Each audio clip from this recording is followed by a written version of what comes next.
Good evening, members, and welcome to the meeting of the Audit and Governance Committee, Monday the 6th of December 2021.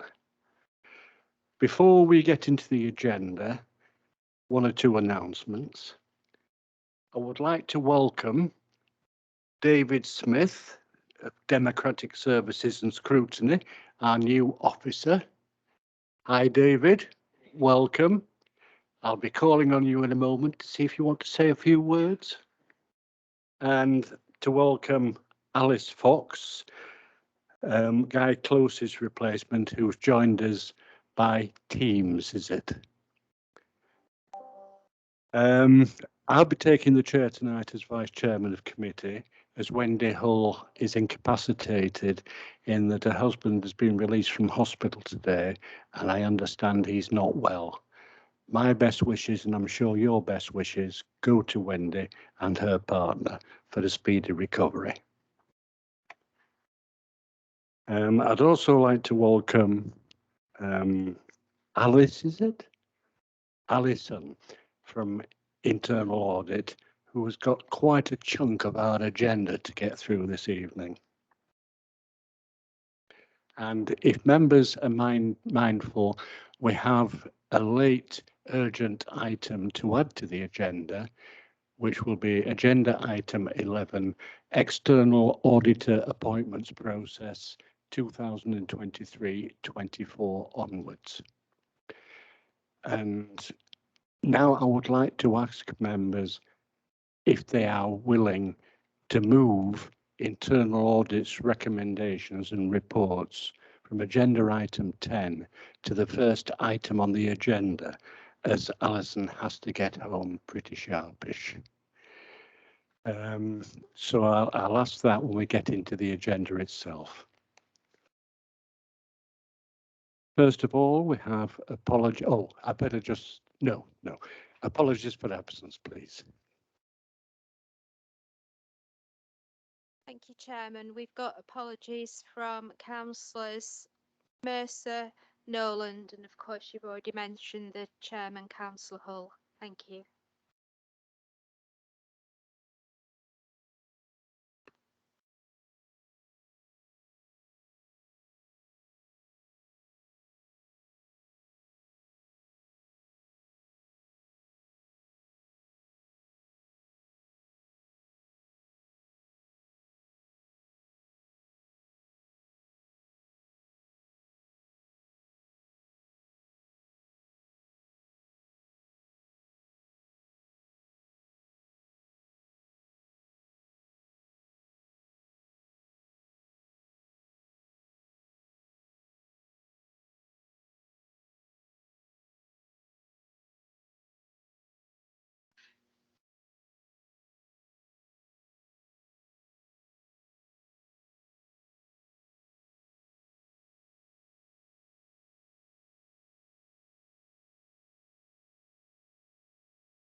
Thank you, Chair. I'll start and then James can add anything that he wants.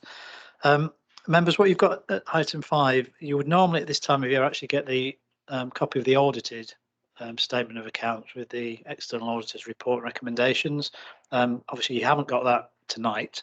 And as it says in the report, the actual audit of the accounts is about to commence. So it's taking place during December and January, which is later than normal. Which is unfortunate, but that's the way it's unfortunately gone this year. We're not unique in this. There's about 90% of local authorities in this position across the country in terms of audit resources and getting that piece of work done. But the good news is that is about to commence, and obviously it will conclude early in January. So what we've actually done, just to help matters this evening, the report's only for noting, but what we have done is attach the draft set of accounts just so you can see that they're actually there, and you can read through them at your leisure. They're not there for you to approve, obviously, tonight, because that's the job of the external auditors, and you'll get their report when they've done their job.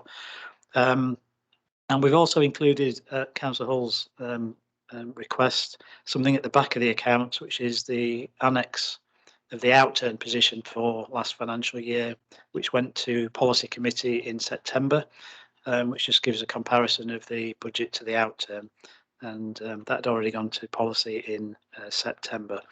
So the main recommendation, Chair, to note is actually the final one on the report, which gives delegated authority for the Chair of Committee to do what they need to do at conclusion of the external audit if it doesn't fit in with the committee timescales, because obviously the Chair of Committee has a role to play in formally signing the accounts off.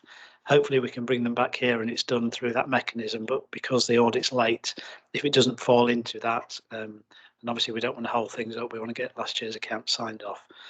So I don't know, James, if there's anything you wanted to add to that short preamble.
No comments at all. Sorry, Phil. Thank you, Councillor Barrett. They're moved. Are they seconded? Thank you, Councillor Liss. Moved and seconded. No other comments from members? Then we go to the vote. Can we have a show of hands, please, members? That's approved unanimously. Thank you, members.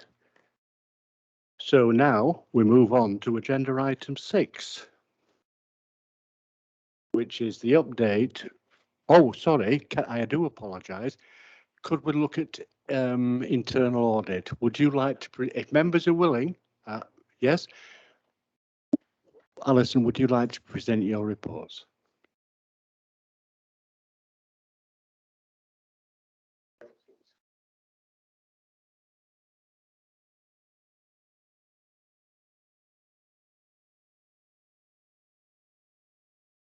Thank you, Chair, and thank you, members.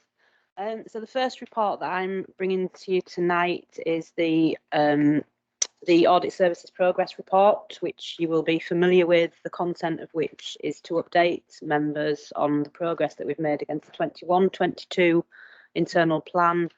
This report covers the period up to the 19th of November. It will detail the work undertaken by Audit Services, and it contains a summary of completed reviews along with the overall audit opinion that we have given on those completed audits.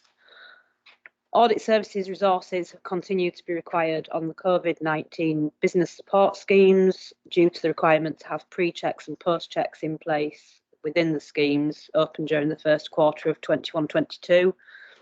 The effect of this was that the commencement of the work on the audit plan was delayed in Q1, but work on normal audit work resumed during Q2, despite there being some continued COVID-19 support.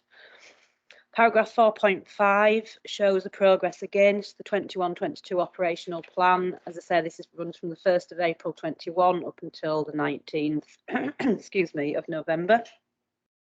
There's a small summary of the table there of the days allocated to each audit and the days that we had spent. Obviously, that's it changes every single day, but that is at the time of writing the report. So we've got one final report issued. We've got one draft report issued. We would have had two, but unfortunately it's going out tomorrow. So I would have had two to hopefully bring you next committee. There's none under management review. I'm actually up to date, which is pleasing. There's 5 audits in progress, and we've got 4 audits still yet to start. So if we go down to Appendix 1, I'll just briefly run through this when my computer catches up. So you'll see there that the top of Appendix 1, we've got the 2 2021 audits, which were risk management and an overlap of just some duplicate payment work. The risk management audit report has been issued in final now, and I understand was brought to the last committee. Housing benefits, we've still yet to start. I may be bringing a request after to the next audit and governance committee with obviously Paul and Graham's approval that we may have to defer that one, but I will pick that up with Paul and Graham first and then bring that request to committee next time. Payroll, we're still to start. Creditors, we're in progress with that, making good progress with that. Debtors is going out as a draft tomorrow. That'll be getting issued tomorrow. Project management, we've yet to start. Health and safety is being issued as final, and that's the report that I'm bringing to members tonight. Empty properties, high street recovery is in progress. Recording and inspection of assets is in progress. Climate change, we're still yet to start. Data breaches has been issued in draft. We don't anticipate any problems with that. Management have already confirmed their agreement with the recommendations. Procurement rules is in progress. Business support grant verification work, that's ongoing. Since we did actually submit this report, we have met with officers and we have agreed an item of work that we're going to be doing around recovery and post verification work. And then the duplicate payments, follow-up work management and contingency days, as you would expect, are ongoing. So that's my first report, Chair, and happy. Thank you, Alison.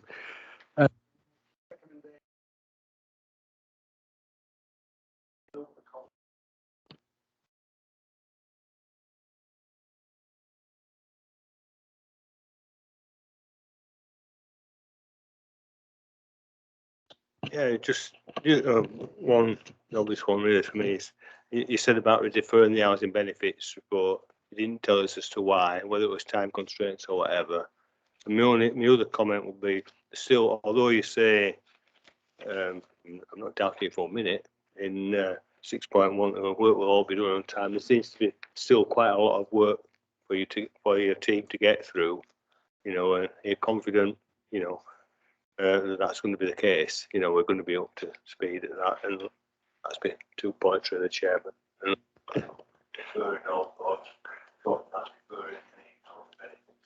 Thank you, Councillor Barrett. Alison, would you like to answer that? Of course, Chair. The housing benefit deferring is something that I will have to speak to Paul and Graham about separately. It's due to not so much time restraints, but resource problems within housing benefits. They've got the external auditors working at the moment. They've got, I think, Richard, you'll be familiar, they've got a lot on, haven't they, at the moment? So obviously, you know, we will need some approval from external auditors as well, because they do seek their assurance from our work. If it is agreed, and it will only be agreed after the next committee, that we do defer that audit, it will be done the first audit within the new financial year, but I will update members next time. In relation to the amount of work that we've still got outstanding, there is 4 audits still to start. We have 4 auditors where we're confident that yes, the plan will be completed.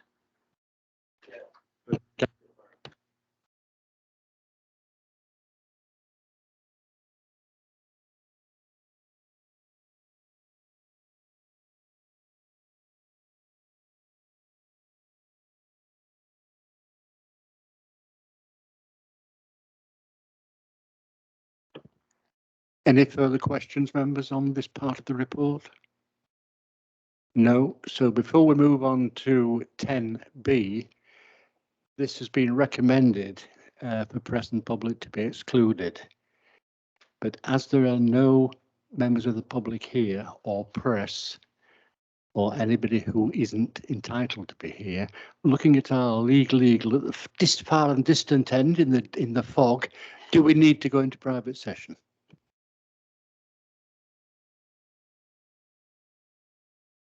Sorry, Chair.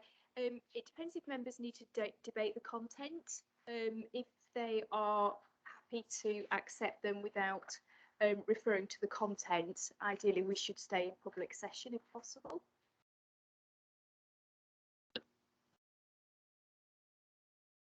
I'm looking at members. Do they wish to debate any of the confidential parts of this item, or shall we stay in public session?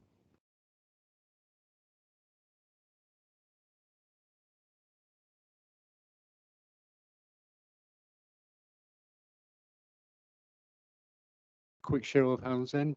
Those in favour of staying in public session? Thank you, clearly carried. So it's over to you, Alison, yet again. 10B. Thank you very much, Chair. Yeah, so this is the purpose of this report is to update members on the progress against the recommendations that have been made by the internal audit team and then subsequently approved by management. The recommendation itself is for members to note the contents of the report. So if we're not, as we're not going through the appendix, which we're keeping confidential, I will give a brief summary, and I hope members will note that the report is actually a very pleasing one. I'd like to put that one out there. There's a lot of work being done, A, by the internal audit team and B, by the officers at Croydon Council to implement the recommendations. So the Council's internal audit team carries out an agreed programme of work to ensure that the controls that the Council have in place meet their objectives, they comply with current legislation and ensure that there's best value to reflect good practice. During 2021, the internal audit team focused on ensuring that the arrangements for the COVID-19 financial support were still robust and that the risk of fraud was minimised. This resulted in fewer internal audit recommendations relating to other audits of other areas of work than we would normally expect, and the majority of the outstanding internal audit recommendations from 2019/20 have been addressed and completed this past year. There are currently 8 recommendations outstanding, none of which are priority 1 recommendations. So table 1 is just a very, very brief summary of the appendix that members have got in their pack. Audit recommendations completed. We've got 3 priority 3s and 2 priority 2s. Recommendations removed as no longer applicable. Members will see that there is 1 priority 1 there that has been removed. The reason for that is clearly stated in the additional appendix. It's nothing to worry about. It's just no longer relevant. Audit recommendations outstanding, we've got 5 priority 2s and 3 priority 3s, and new audit recommendations that we've added are 12 priority 2s. So the age and status of the recommendations, we've got 5 0 to 3 months, which have all been satisfied within the period, and 2 which are still outstanding. Amber, we have 8 which are over a year old. Again, the content of that is addressed in the appendix. And if there are any questions that members have, I'm happy to try and answer them. If you would like confidential questions, I'm happy to respond after committee. Thank you.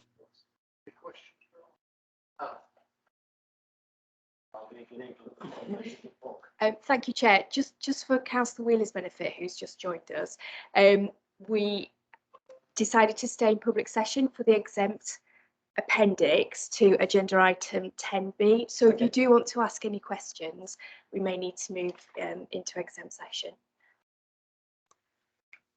Councillor Wheeler.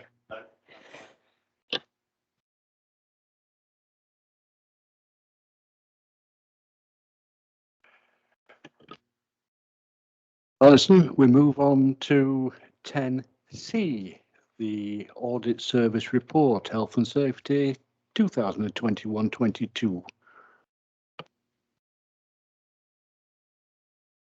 Thank you very much, Chair. Sick of hearing my voice. So the background of the health and safety audit, we gave this a partial level of assurance, and as we move further down the report, I'll explain in a bit more detail why that partial level of assurance was awarded. It is part of the 21-22 audit plan, and the objectives for the audit were as follows. There were 5 key controls that we looked at to ensure that up-to-date documented policies and procedures are in place, to look at the health and safety training that's provided, health and safety risk assessments, accidents being recorded properly, investigated, etc., and evidence that the senior management team receive assurance that the health and safety risks are being managed substantially. Oh, sorry, I've just gone too far down. The health and safety was last audited in 2018-19, and it received a partial level of assurance back then. But since then, there have been a number of changes affecting the function, in that there's been a change of health and safety staff, safety cloud, health and safety cloud, health and safety management systems has been now superseded. Waste management are currently operating from a temporary site while the old site's being redeveloped, and services council-wide have been affected by the COVID-19 pandemic. The overall risk relating to health and safety is stated on the council's corporate risk register as being a potential serious injury or fatality arising from a failure to address health and safety issues and incurring corporate manslaughter charges, HSE involvement, or an ability to defend claims. The failure to address health and safety issues was updated during the pandemic to reflect the additional health and safety risks relating to the control of the COVID-19 and any mitigating measures that were required. So just moving on then, the scope, I'll just quickly run through this for you. The scope of the audit included a review of the key controls. A little bit more detail of those is as follows. We wanted to evidence that experienced health and safety staff are in post. The policies are up to date. There's regular meetings and they're minuted and recorded. Responsibility is allocated for fire reps and first aiders. The required health and safety documentation is completed. Health and safety support for senior managers is maintained. An annual health and safety management action plan is completed. A training programme is in place and appropriate staff are trained. Risk assessments are properly updated and regularly reviewed. Accident statistics are regularly produced, and health and safety performance is monitored and reported to senior management and council.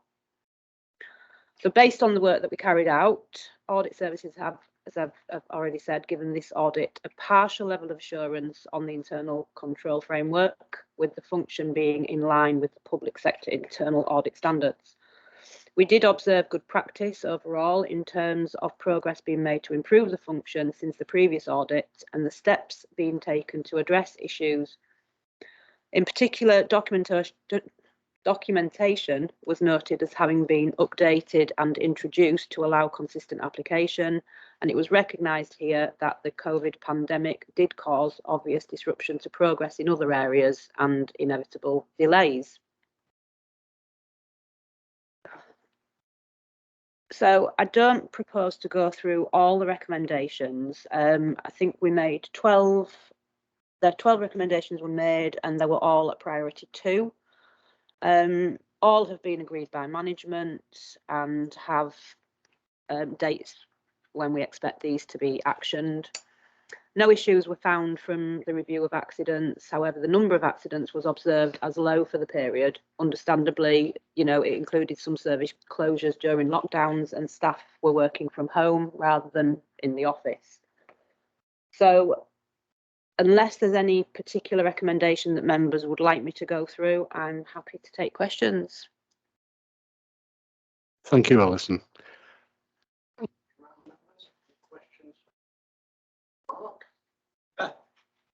Because I came late, sorry about it, Chairman. Traffic.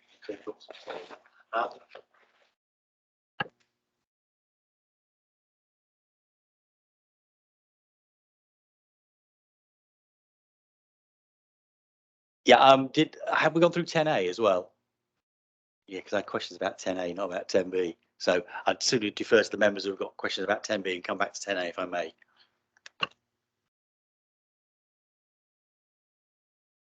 We're actually on 10C now, aren't we? We're on 10C, aren't we now? We're on 10C now, yes.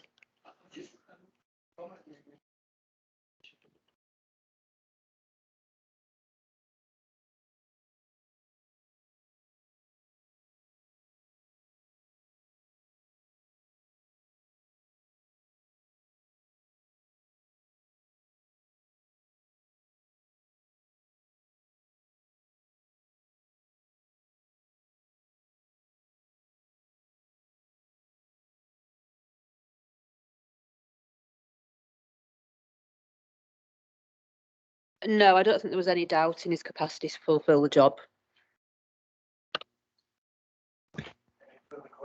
On 10C, members, Councillor Barrett.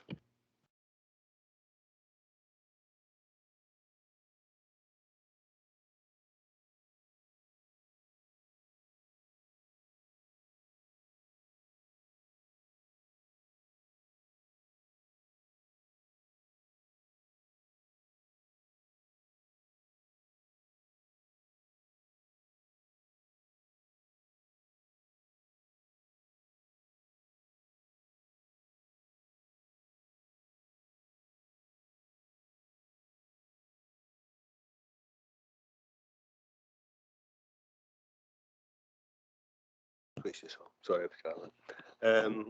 You know, those very things, you know, were in place, and I hate to say all the recommendation approach too, but that just did obviously make me somewhat worried, you know, from the authority's point of view, you know, and whether you wants to comment on that, or indeed the chief executive would like to comment on that. Either of you. Any response?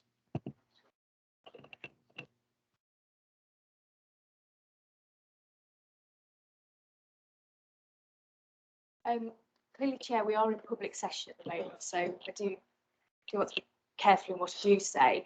But the officer has been sitting in his exams during the COVID period, and I think setting time aside for him to study and pass his exams has been a challenge, and it is something that the Chief Executive and I are about to discuss with CLT colleagues about how we can give him more time, because there is no doubt it's challenging, it being a dual role with his environmental health role in the organisation as well. Yeah.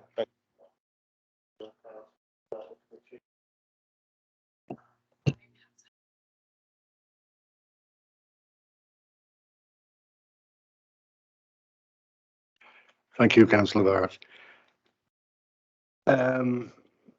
Moving on to the update on progress following the Section 106 audit. Yeah, thank you, Chair. Members will be aware that this is just a verbal update on the back of last committee. Just to really give members some reassurance, more than anything, really. The audit itself, obviously, the audit obviously was given a good level of assurance, and I understand there were some concerns about the fact that we had requested some evidence or documents, etc., and at the time of reporting the audit we hadn't received those from the service area. We have since subsequently received everything that was outstanding. So the final report was issued on the 19th of April. The areas of control that we reviewed were the maximising opportunities under the Planning Act in respect of Section 106 agreements, commuted sum income being allocated to the correct service, and commuted sum schemes being fully reconciled and expended as per legislation. Planning services have been working closely with us to ensure that recommendations included in the audit report are fully implemented. There were 10 recommendations made in total, 2 priority 2s, 8 priority 3s. There are no outstanding recommendations at this date that have passed their stated implementation dates, and 2 recommendations have been closed since the last Audit and Governance Committee. They were the recommendations around legal dispute and determination of planning applications under delegated authority. So currently there we have 7 fully implemented recommendations, which are 2 priority 2s and 5 priority 3s. And the final 3 that remain outstanding are all priority 3 ones, and their implementation dates are not yet due until the 21st of December and the 31st of March 22. I have got the actual recommendations broken down now with some updates. If you would like me to go through them, I can.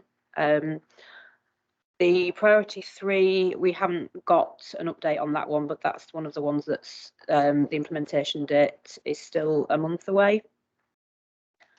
Determination of planning applications under the delegate authorities fully implemented. Number 3 was open space calculator recommendation fully implemented.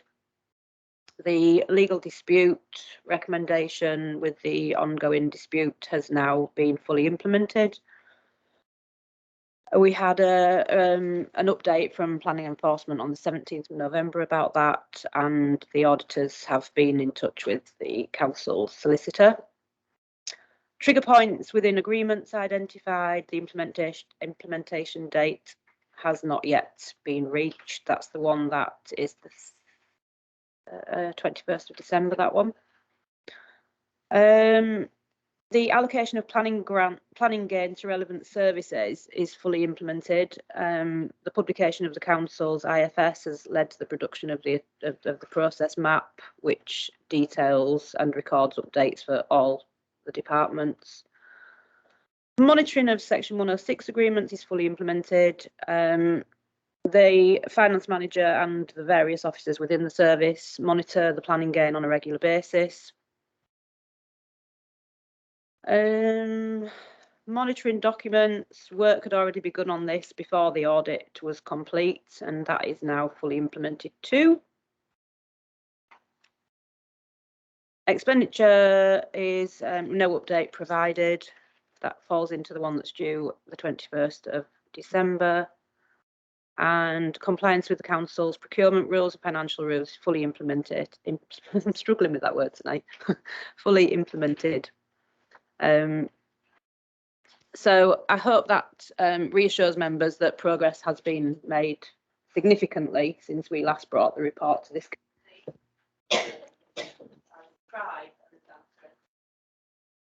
Thank you, Alison.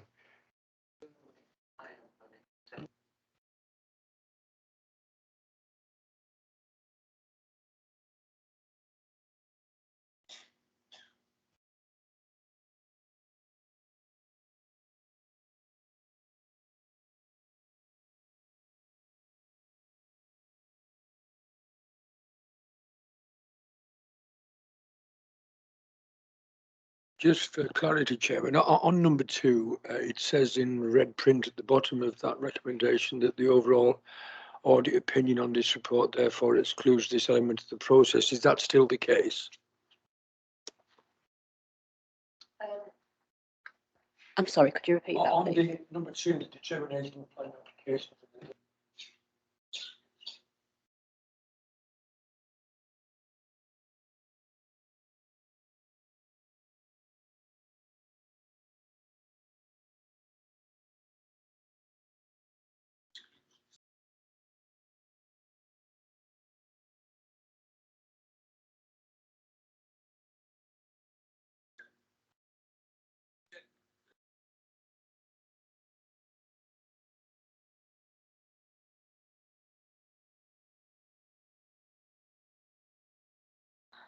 Am I reading it? No, with your permission, Chair, could I come back to councillor after the meeting and just clarify that detail for you? Because Yeah. I'd like to double check that. Thank you, Alison.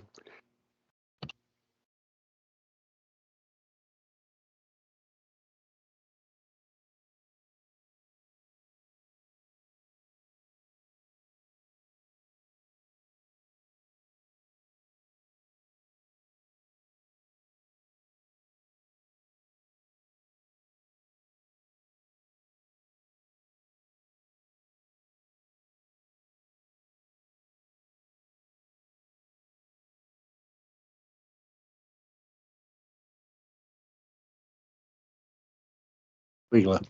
Right, and apologies to other members if these questions have already been answered. I was basically looking at the days, and in the report, the conclusion states all reports will be done on time. And I just wanted to know, is there a narrative behind that? Because looking at the percentages, you look at the number of days done and the number of days left, you got, what's it, 34% audits complete with 80% of the year gone already, according to that. So, I mean, what's happening that's going to be different to the first 10 months in the last 2 months that's going to make sure these things are done on time? And the second question was, is there a reason why the audit on climate change wasn't started, bearing in mind how important that is to this authority? Thank you. So to address the first part of your question, councillor, yes, it has been discussed earlier on this evening, but I can give you some assurance that we were late starting the audit plan this year due to the COVID business grant work. So, you know, we are slightly behind with that. However, we are ongoing with a large chunk of audits now that we're expecting to finish quite soon. And we've got 4 audits yet to start, and there's 4 auditors in the team. So I don't particularly envisage any problems. It all looks on track. We have regular team meetings. We do progress reports. The second part of the question. Climate change. Yes, sorry. The order of the audits was agreed with the Section 151 officer, Richard, and I believe Paul at the beginning of the year.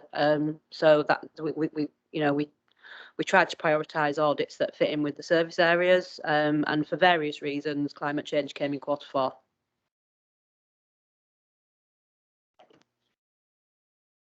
Any further questions, Councillor Wheeler? No. Right, members. In thanking Alison for her attendance and tripping over one word in particular, implementation. Are members minded to accept and note the contents of 10A, B, C and D? Show of hands, please, members.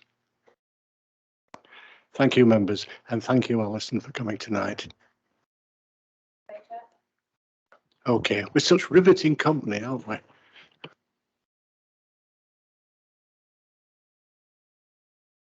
So back to the agenda, members.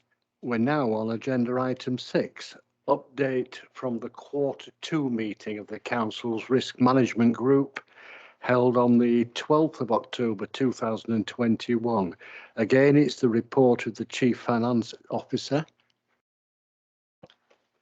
Thank you, Chair. With your permission, I'm going to defer to Rob of reports, if that's okay. Rob. Thank you, Chair.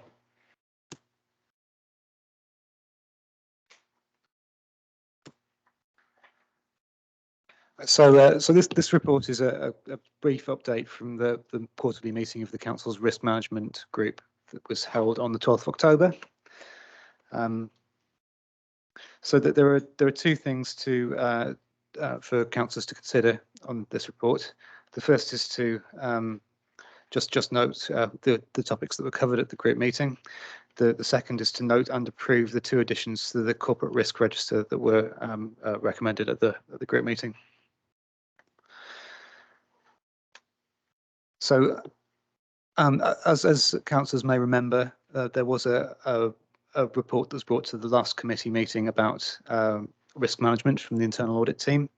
There was an update on the status of the action plan there, and all actions are progressing, although some not as quickly as we might have wished. But there is progress being made against all areas of the risk management action plan. There was a review of the corporate risk register, and the two items which were considered for adding to the corporate risk register are that the council is unable to successfully fulfil strategic objectives due to the resource requirements and timescales of local government reorganisation, and a second one relating to the staffing impacts of local government reorganisation. A review of the risk management policies and procedures was presented, particularly the risk management strategy. It was agreed that the updated strategy should be presented to the Audit and Governance Committee, and there's an error in the report, which is my error. My apologies. It should be for information, not for approval. The report has been circulated to members in advance of this meeting.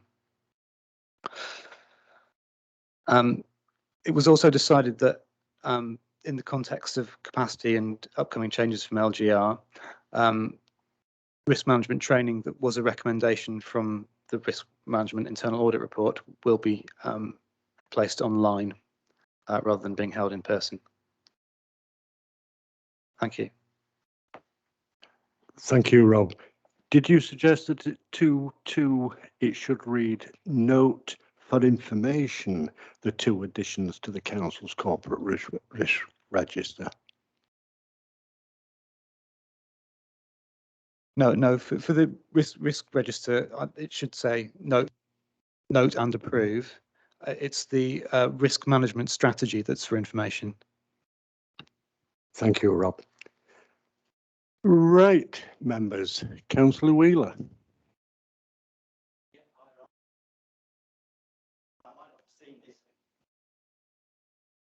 These things are really shonky, aren't they? The two new risks, have you scored them? Yes, we have.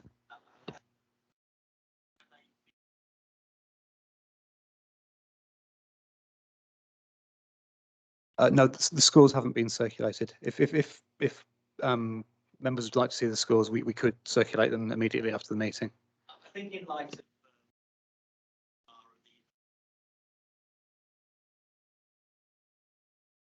gathering snow as it goes down the hill. How high?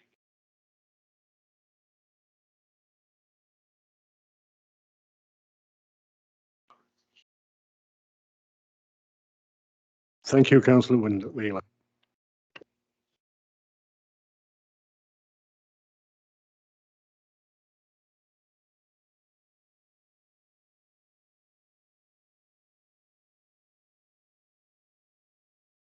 Any other member got a comment to make or ask a question?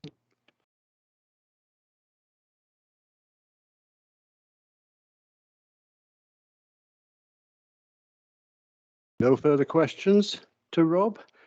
So we're asked to note the content of the update from the risk management group and note and approve the two additions to the council's corporate risk register in respect of local government reorganisation. All members approve? Unanimous. Thank you, members. So we move now on to agenda item 7, updated risk management strategy.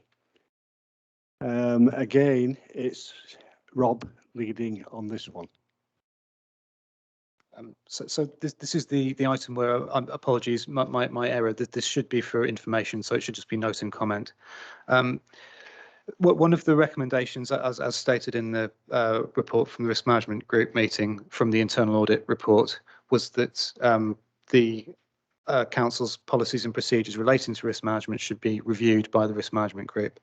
So the group did review the council's risk management strategy. There were 6 areas that were updated as a result of that review.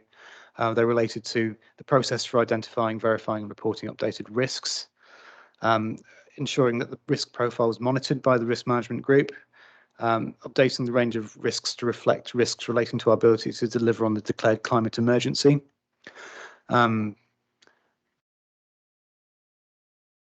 updating the process diagram that showed the process in the strategy document, so that it accurately reflected current roles and responsibilities, and removing references to the council's previous performance management system, which has been retired. Also, the group membership was updated in the terms of reference. So the document was circulated separately after the initial pack was circulated. Thank you, Chair. Thank you. Members, any questions? No questions. So asked to note and comment on the updated risk management strategy. And with the information we now have, recommend the updated risk management strategy for approval by council. All those in favour, show of hands, members. Thank you, members. Unanimous. Thank you, Rob. So moving on to agenda item 8, exemptions from the contract procedural rules, quarter 2, 2021-22. Report of the Chief Finance Officer. Thank you, Chair. The report outlines 2 exemptions that have taken place in the period, which are clearly outlined in the report. One's around the hire of a refuse collection vehicle, and the other one is around homelessness prevention. So in accordance with the council constitution, it has to be reported back to this committee for noting, and obviously any questions that members have, we'll do our best to answer. Thank you, Chair.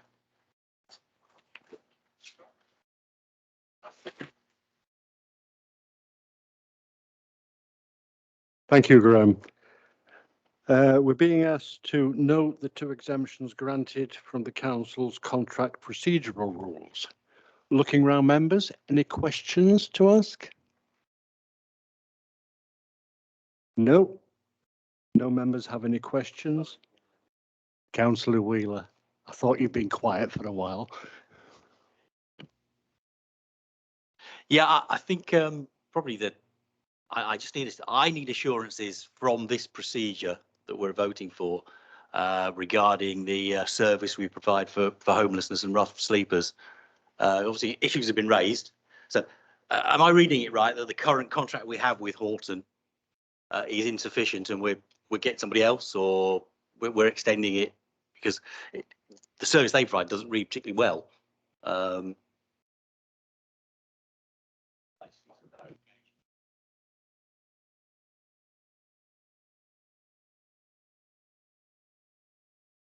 Thank you, Councillor Wheeler. Graham, would you like to respond to that?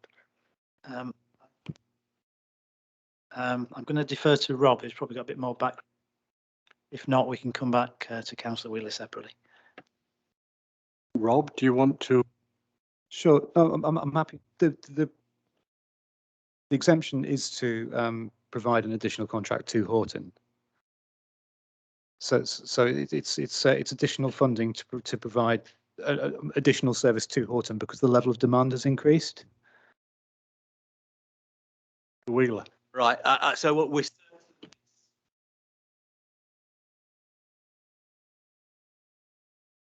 rather than the level of service is dropping. I don't have enough information to comment on that. Could we ask if Councillor Wheeler and all members can have a response in the near future? We can certainly ask the service manager to provide a response to that question.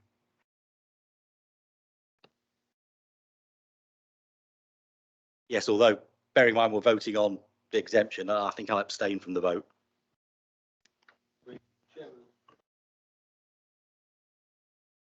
I'm going to say, unless I'm missing what Mark's in 3.24, it's saying about the increase in number of referrals there, isn't it? That's where I was thinking it was just an increase in workload which is coming. It would be interesting to know how much and also how much staffing this money is going to provide and what we're actually after, because we've nothing down in actual amount of additional staffing. What's going to, it just says additional staffing, doesn't it, Chairman? I think there are 1 or 2 points, obviously, as Councillor Wheeler has said, what one clarifying for members on this one. I had actually marked that myself as well. Thank you. Thank you, Councillor Barrett. We can obviously note the 2 exemptions granted from the council's contract procedural rules, but we can't approve because until we get the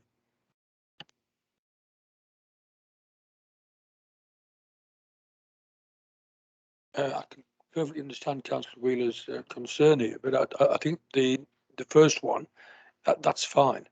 If we can separate them perhaps and approve the first one and look for more information on the second one. But the worry is, of course, how long is it going to take for that process to take place, and could it impinge on the work that we're looking to have done?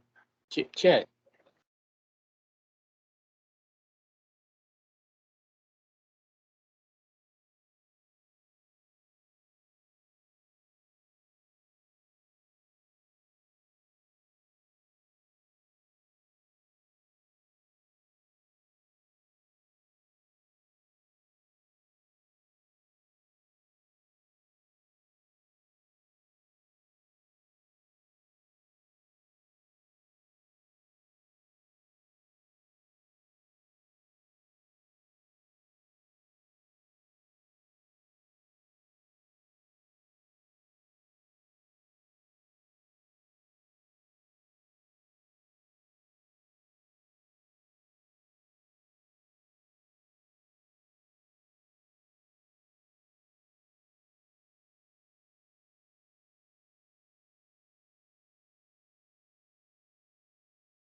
Thank you. Councillor Wheeler has a comeback question.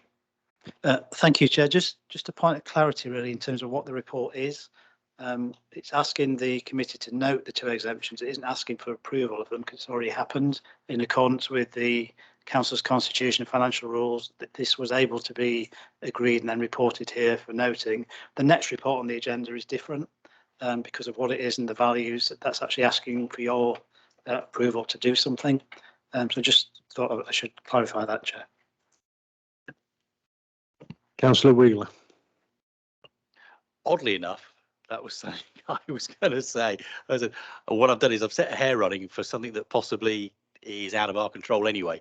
But, and there is a but, so I'm happy to note it, no problem at all. And with Paul's assurances, that's all good. Is there some sort of mechanism whereby we can have some sort of additional report on performance? You know, I mean, if it's due to resources, I'm just concerned about some of the very vulnerable people within our district are getting the service they deserve. And if so, happy to note it, but would like a follow-up report in terms of performance and for some numbers. You know, after all, we are the audit committee. We do love a good number. That can be arranged. That's not a problem. We do keep a fairly close monitoring, obviously, because it is contracted service. So with that promise, are members minded to note the item? All in favour? Unanimous? Thank you, members. So that moves us on then to agenda item. We've done 9, haven't we? Yeah, it's number 9. It's number 9. These little sticky tabs don't do a lot of good.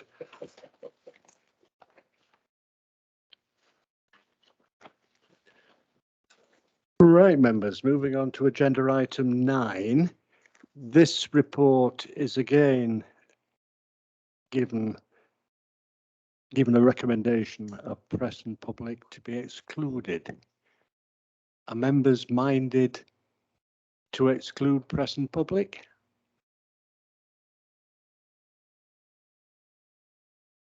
Yep, I think that's unanimous. Right, it is unanimous. So moving on to agenda item 9, again, we have a report of the Director of Services. It's Rob Atkins again, isn't it?